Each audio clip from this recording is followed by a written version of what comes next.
So I'm going to show you how the different grips, how you can use them picking up certain items. So we're going to work with a ball.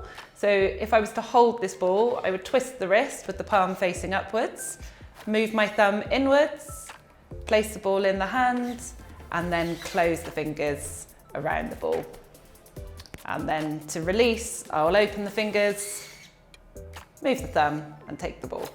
And then if I was to pick up the ball, there's different ways you can do it. So I'd bring the thumb in, or you could do it with the thumb in its natural position.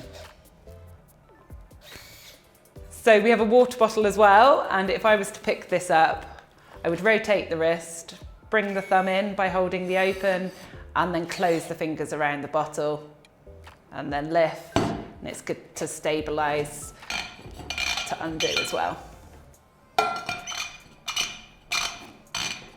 And then to let go, just open the fingers and then hold open to bring the thumb back into the neutral position.